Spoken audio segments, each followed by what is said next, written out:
Let's stand for the Pledge of Allegiance. I pledge allegiance to the flag of the United States of America and to the republic for which it stands, one nation, under God, indivisible, with liberty and justice for all. City Manager Layton. Thank you, Mayor. We'll start with the April 15th agenda. There are really no things to highlight on pages 1 and 2. On page 3, new business item number 1 would approve $9.2 million in IRBs for the construction of a 42-unit low-income multifamily development. Is this a new developer coming into town? Yes. Thank you. Any interest in more affordable housing, as we need more affordable housing throughout the city? Yes. There you go. Number 2 would approve $3 million in IRBs for the redevelopment of a commercial property on South Palisade. Number 3 would approve an MOU with Wichita Festivals for sponsorship of the 2025 Wichita River Festival. Number 4 would approve a design concept and final design contract for Harry Street improvements from 127th Street East to 143rd Street East. Page 4, number 5, you would receive the 2024 Land Bank report. Number 6 would designate the April 22nd council meeting as a regular meeting. In addition to the item that we have regarding the city manager selection, I think there may be one other item of new business that'll be coming forward. It's not on the preliminary agenda, but I think we've got something that's time sensitive. And So will the meeting be held in the boardroom or in the Council chambers? chambers, In the council chambers. Okay, thank you. That's all I have on page 4. On page 5, you have one planning item. It would approve a CUP amendment for property in District 5. There's a difference between the MAPC and the DAB recommendations. On page 6, you have approval of travel requests for Councilmember Tuttle. Page 7, just highlight 3C, which would approve a planning study for improvements to the 21st Street corridor. The way that contract has been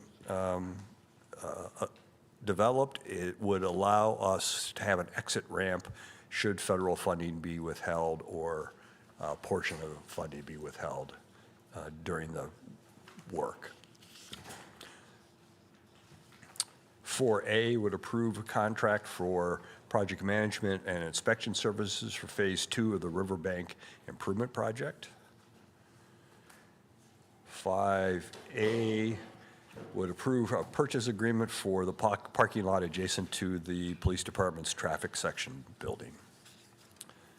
On page 8, number 7 would approve a $20,000 grant application for the hosting of the Kansas State Historic Preservation Conference. Number 8 would approve the sale of a surplus parcel for $15,000. Number 9 would approve the sale of a remnant parcel for $1,000 plus the cost of a survey. Number 11 would approve an overestimate bid for the rehabilitation of a sewer lift station. And number 12, approve an overestimate bid for preventative maintenance work at the Lincoln Street Dam. Just to note, both 11 and 12, we only received one bidder for each of those, and that's why we're recommending that bidder in order to get the work completed. Nothing else on page 9, nothing on page 10. On page 11, just highlight number 19, which would renew an agreement with the Multi-Business Service Corporation for certain concessions at the Eisenhower National Airport. Mayor, that's all I have on that agenda. Looking ahead to April 22nd, just a few items to highlight. Excuse me. On page 2, New council business, you have a placeholder there for the discussion of the RFP for a consultant to guide the recruitment and selection process for city manager. Can I go back to page number 1? It Yes. still says boardroom, and we just said chambers. Yes, that will be changed to chamber. Thank you.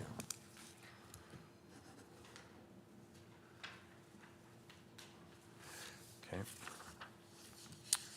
On page 3, 3A would approve a design, build, team, and project budget for the 4 Mile Creek Digester Expansion Project that you previously approved for the design, build approach. 3B would continue the lease agreement with the federal government for the 3rd and Main parking lot. Page 4, 3C would allow for payment to United Way for the HMIS system, new system that was implemented. I have a question regarding that really quick. Sure. What is the participation rate of all the providers using HMIS, including MAC? Sally? MAC is required to enter data into the HMIS system. They have been slower than average in getting that information in. All existing providers have been converted to the new system. This final payment for that is to reimburse for the equipment, the mobile equipment, to make people's access even easier. Thanks. Page 5, number 10, would approve a design build selection criteria for the replacement of play equipment and landing areas for the Central Riverside Park. Page 6, number 17, would approve the 2025 flat rent schedule for the Public Housing Authority. And on page 7, number 19, would approve a contract amendment for the design of new parking system technology out at the Eisenhower National Airport. So that's preview for the 22nd. Be glad to answer any questions. Other than that, that's all I've got, Mayor. Oh, okay, I'm sorry. Marley's on, and of course, a reminder that we have a department presentation afterwards as well.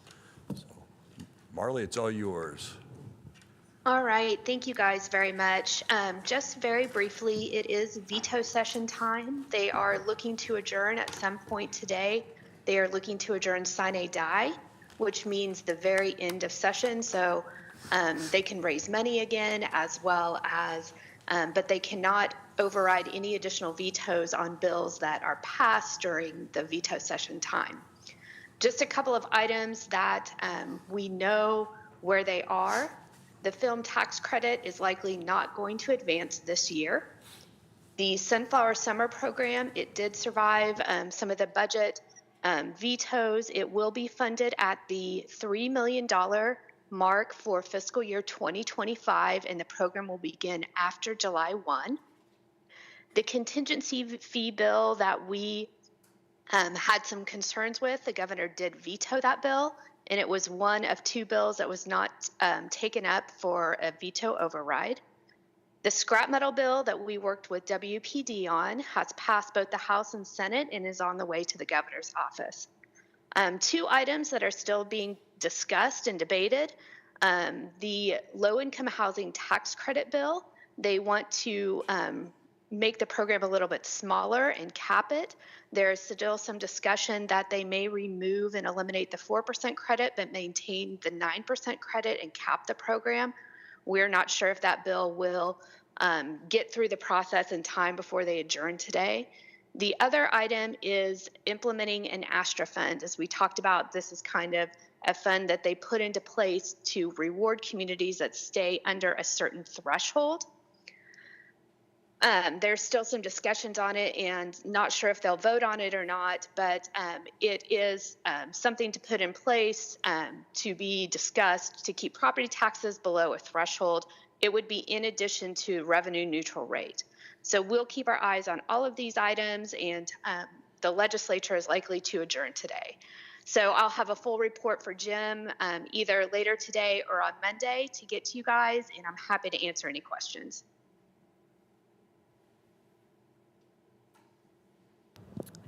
Do we know the scrap metal bill, because it's going to the governor's office, more than likely will be passed? And if so, when will there be more information to kind of share with the community about the scrap metal bill that has been something WPD has really championed?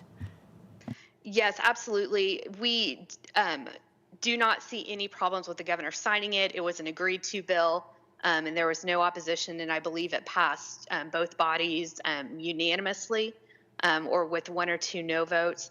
And I believe the effective date would be July 1. And so we'll have a lot more information after the governor signs the bill. Thanks, Marley. All right. Council members, any comments or news from your district? District breakfast tomorrow, 9:30 at the Christian Faith Center on East Pawnee Street. We're having the emergency response team in to kind of talk about how to respond to natural disasters, especially with it being tornado season. I think it's a good breakfast. Everybody's always invited down to good old District 3, and I have a neighborhood cleanup right before that, so I'm sure I'll be smelling fine and dandy for them when I'm sitting there talking at the breakfast. So.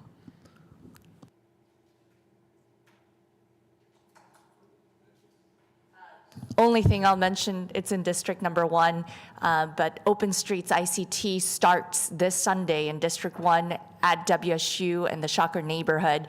So please come out Sunday from noon to 4 or 5. 4 or 5. Noon to 4 o'clock. The street will be closed at 17th Street so people can walk, can just enjoy being part of the community. So again, Sunday, noon to 4 o'clock. And also, if you were biking, it is uphill when you go east, so be ready for it. Mayor, we're ready for presentation regarding airport operations.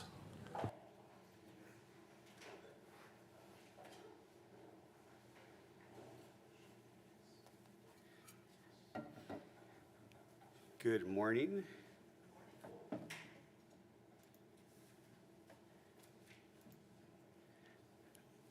Do I need to click on anything for sharing or?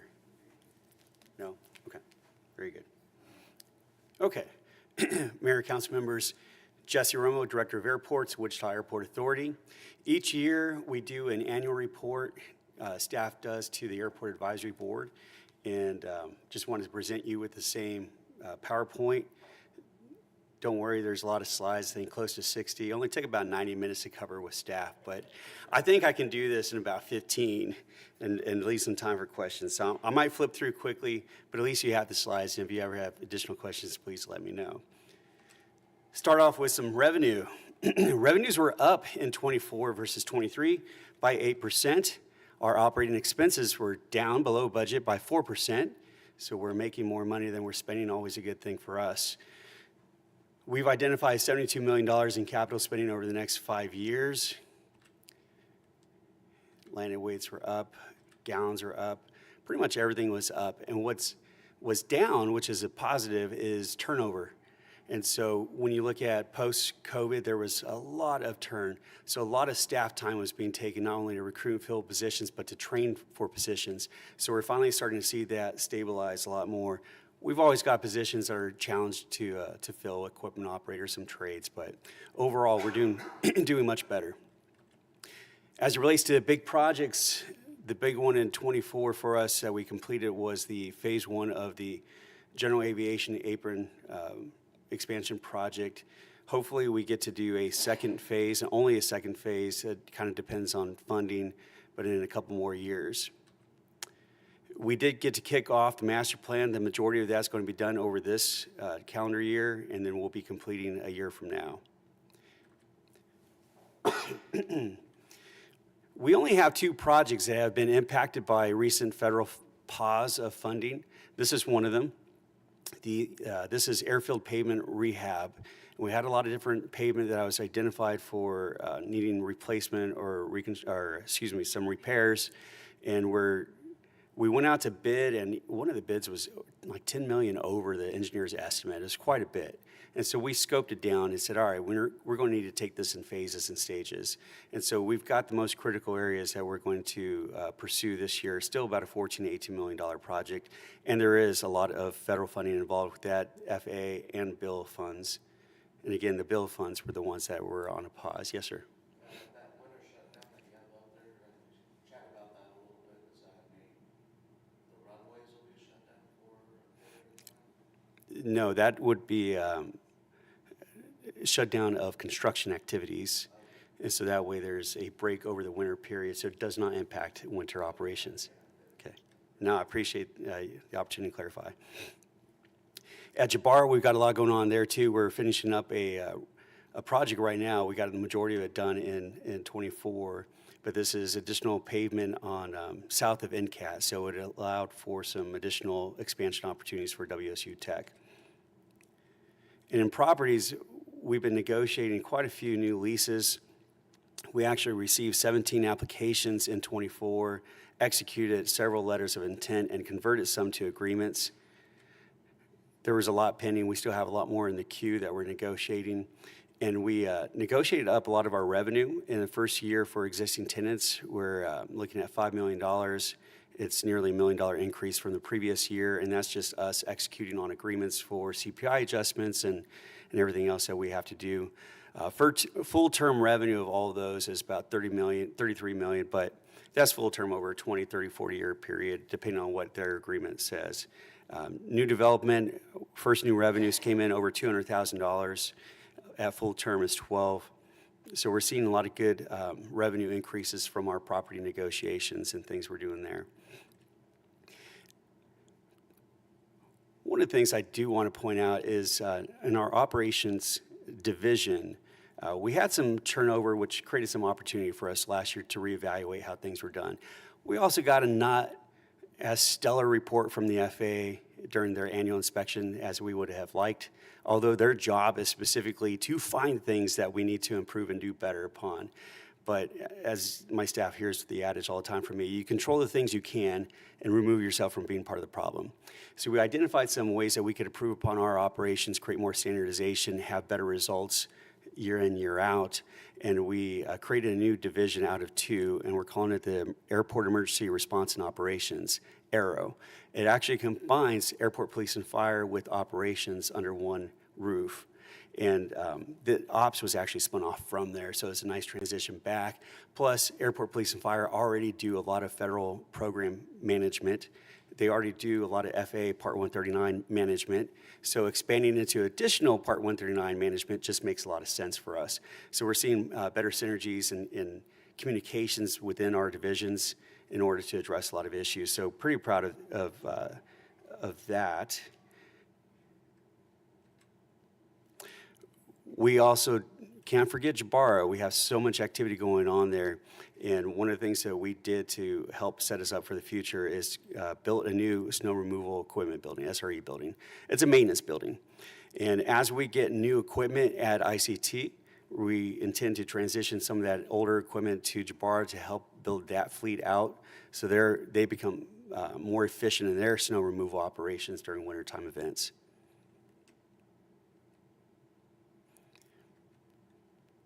Grounds and fleet is one of those divisions that we still have a hard time. So equipment operators, always looking, always recruiting. Tell your friends, great job, get to play with a lot of different equipment and do painting like what these guys are doing there. As it relates to air service, 2024 was a record year. We shattered 2019's. 2019 was the previous record. 23, we finished just a couple percentage below 19, and so it's a nice upward trend that we're seeing. 1.8 million passengers getting on board or getting off aircraft in 2024. We saw a lot of growth, especially at the end of 23, set us up for great success in 24. A lot of new service or returning service, Vegas, Phoenix, and then we were very proud of that DC route. Unfortunately, we not only had that tragedy occur with that route, but we've also seen other trends across the nation with some accidents or near miss.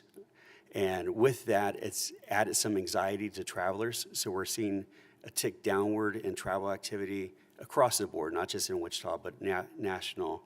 And so we're all tracking that, trying to see what happens next as the airlines respond to those things.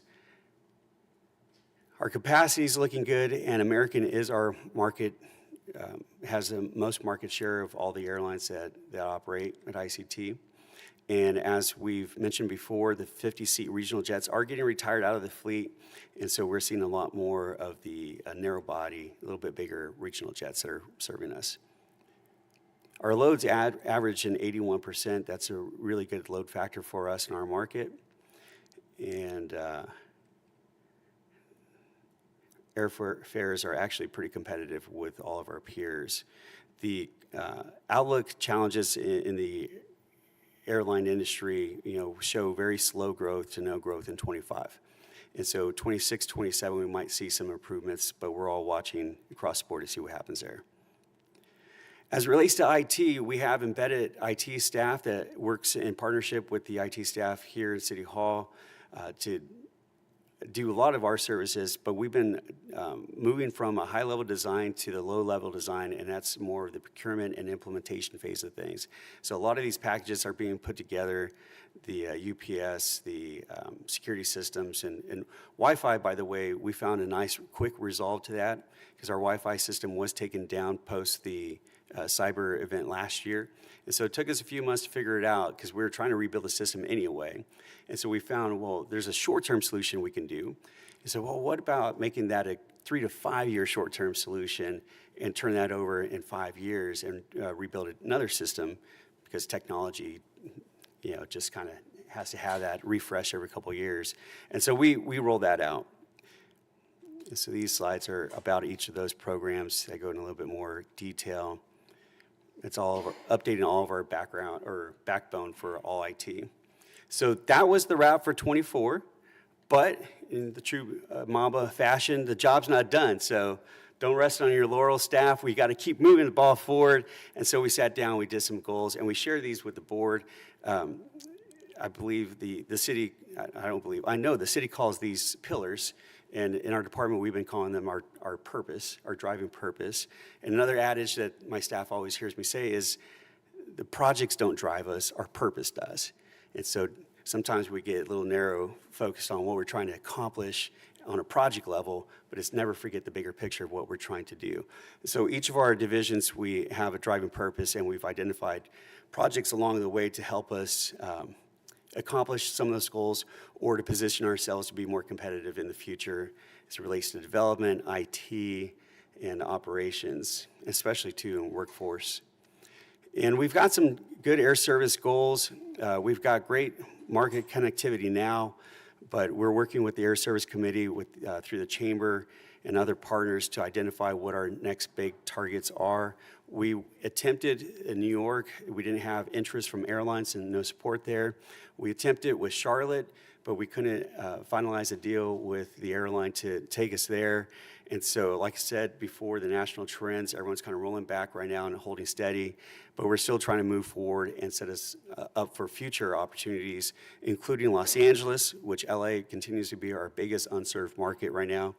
And actually, Legion flies there seasonally over the summer, but they're not going to do it next year. So this will be the last seasonal year for Legion at LAX. But the LA region itself is a prime opportunity for us on the West Coast. And I think I promised 15 minutes. I think I hit my mark. Happy to stand for any questions, though. I just had a question about the record year. Do you have any data that kind of shows what is attributing to that? Are people not traveling to other cities to catch flights? Are they staying here? Are we getting more people regionally to be here? Are they new passengers? So it's a combination of all those things. I'll know in the next few weeks or so a better answer for retention, because we just got done leakage studies, what we call it, right? The leakage is how much of your market that you're supposed to capture goes to another airport, drives somewhere else, whether it's Kansas City or in Oklahoma. We've done well historically over the last 5-7 years. to retain a lot more of our market. It's in the, I think, 80th percentile, but I'll be able to update those numbers for you. So we're doing better of keeping people here. We also saw increases in air service markets at the end of '23, Phoenix, Vegas, Miami, which Miami returned and has been expanding this past year and will expand more this year. And so we're seeing some of that. We're also seeing the up gauges from the smaller regional jets to the larger jets, the narrow bodies, and that brings more seat capacity. And so it's a combination of more capacity, more markets, and better retainage of our market. Awesome. Well, I love bigger planes anyway. Also, thank you for your leadership when tragedy struck and being at the airport late at night and doing everything you did. Definitely appreciate it. Thank you. And thank you for your continued work on emergency response. I know that's been a big thing as well.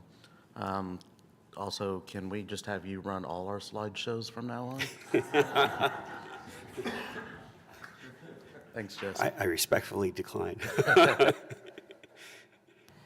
Jesse, can you talk about the DC flight, what you're seeing in terms of people still flying that specific flight, and what we still need to do in order to maintain it?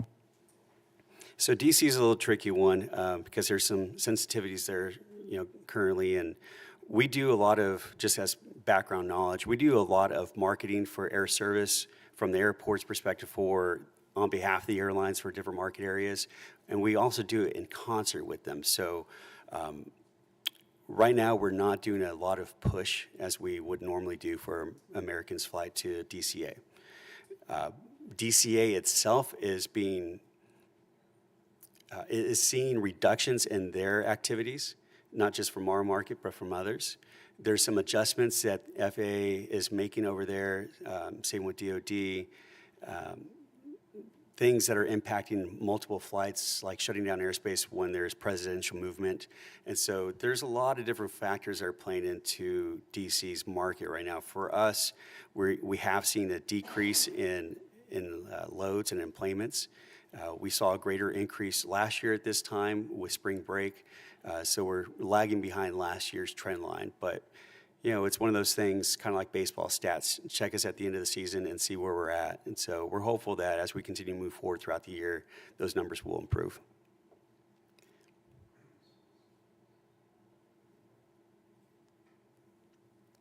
Thank you again, Jesse. Appreciate your leadership. All right. Well, everyone, have a nice weekend.